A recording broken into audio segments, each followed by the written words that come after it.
All right, let's dive in. Today we're tackling something I know a lot of you've been curious about, how noise affects our work. And get this, the research we found. It might flip the script on what you thought you knew. Yeah, it's funny, right? We just assume noise equals bad for getting things done. But like most things, it's not that simple. Exactly. And to really get into it, we're looking at an actual experiment, not just some theories. Real world stuff. So this paper by Akira Aihara is called Consistency Motivation Reexamined. And it uses this pretty common work scenario. Mm-hmm. Imagine you got to find errors in like a bunch of documents. Sounds thrilling, I know. Oh yeah, riveting stuff. But hold on, it gets even better. They didn't tell the people how many errors were in each document. So already a bit of a challenge. Now here comes the fun part. They threw in some extra annoyance. Oh, yeah? Cell phone ringtones. Like blasting them while people were working. Yep, but not just any ringtones. Gotta be specific, huh? Ihara picked ones that people in a pre-study had rated as super annoying. Clever way to make it real, though, right? I mean, who hasn't been driven crazy by a ringtone at some point? Seriously. Okay, but here's the thing. That annoying noise only played during tasks 5 and 6. Why do you think that matters? I'm guessing so you can isolate, like, the effect of the noise at a specific point. Bingo. If it was constant, harder to tell what's really impacting their work. This way, it's like, how do they react once they're already in the groove, you know? Makes sense. Now, before we get to the results, we got to talk about this consistency motivation idea. Right. So this is basically getting at something deep in us humans. We want to be consistent in what we do, what we believe, makes us feel good, like we're logical, reliable. Like if you commit to something, you stick with it, even if it gets tough. Exactly. I said I'd do it, so I'm doing it. And it's not just for ourselves either. It's social, too. Like we respect people who are consistent. Totally. Keeping your word, following through, that makes you seem trustworthy. Like a currency, almost. Okay, so how does all that tie into the experiment? Well, Ihara had 2 ideas going in. One, the common assumption, noise makes you worse. But the other, based on tons of research on this consistency thing, was that people would fight to keep their performance up, even with the annoying sounds. So which one was right? Did the noise tank their ability to find those errors? Well, the results were kind of surprising, to be honest. No big difference between the folks who got the noise and those who didn't. Wait, so they didn't get worse? That's wild. I totally thought the noise would mess them up. Yeah, you'd think those ringtones would throw anyone off their game. But seems like our brains, maybe they're tougher than we give them credit for. But there's more to it, right? Didn't you say both groups? Like, they actually got better at finding errors as the experiment went on? That's the thing that really gets you thinking. And this is where that whole consistency motivation idea comes in.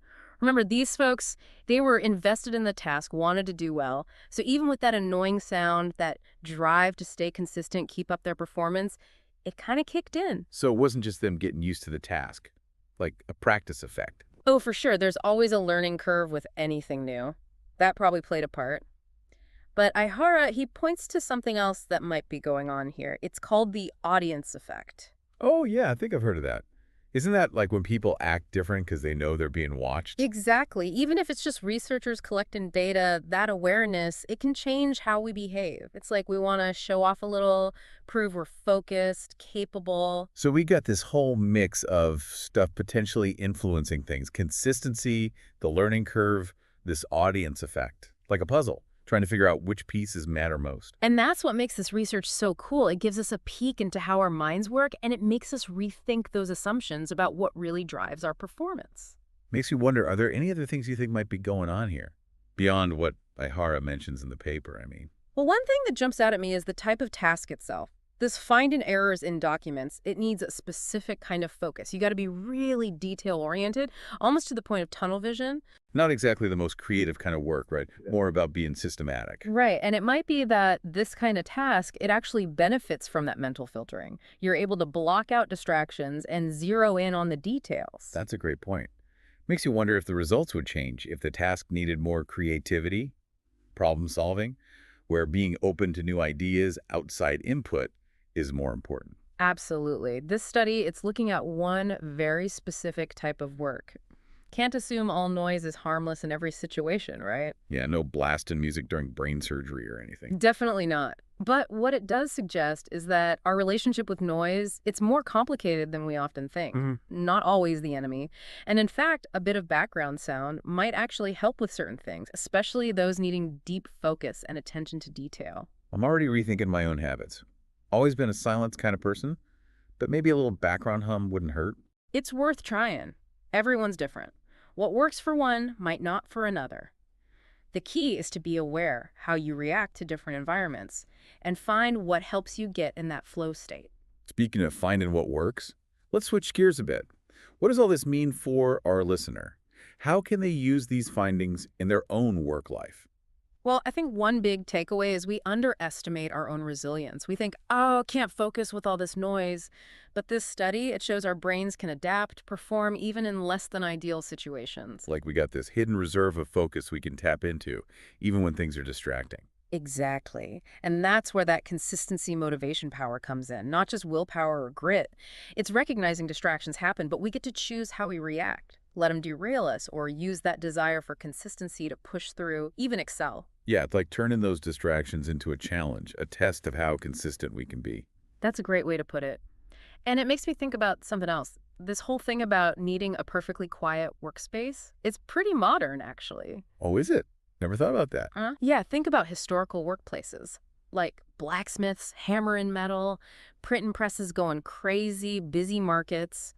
Silence just wasn't a thing. You're right. And those were people doing really skilled, demanding work. Exactly. So maybe our obsession with quiet now, it's more cultural than anything. We link quiet with focus, but our brains, they can adapt like crazy. We evolved in noisy environments after all. So maybe we've gone a bit overboard, trying too hard to find that perfect silent space. Possibly. And while too much noise is definitely bad, a little bit of background sound, like we saw in that IHARA study, might actually be good for some tasks. Seems like it's all about finding that sweet spot for you, knowing yourself and how you work best. Exactly. Some folks thrive in a busy coffee shop. Others need total quiet. No one right answer. Goes back to that self-awareness thing, right? Paying attention to how different environments affect your work and then making choices that help you be productive. Exactly. And being willing to experiment. Try working in a new spot, add some ambient sounds, see what happens to your focus, your output. You might be surprised. I think our listeners got plenty to think about after this deep dive. Maybe even some stuff to try out. I hope so. The big takeaway here is our relationship with noise, it's complicated. No easy answer to whether it helps or hurts our work. But by understanding the science, exploring this whole consistency motivation thing, and how we each react to our surroundings, we can make smarter choices about how and where we work. That's the goal, right? Giving ourselves the power to create those conditions where we do our best work, whatever that looks and sounds like for each of us. Couldn't have said it better myself. So to our listener, keep exploring this stuff. Notice how you react to noise, distractions in your own work. Experiment. See what works for you. You might uncover a hidden talent you never knew you had. Remember, you got more control than you think. Use that consistency power. Embrace the chaos of the real world and keep pushing those boundaries. Who knows what you'll achieve? Thanks for joining us on this deep dive. We'll catch you next time.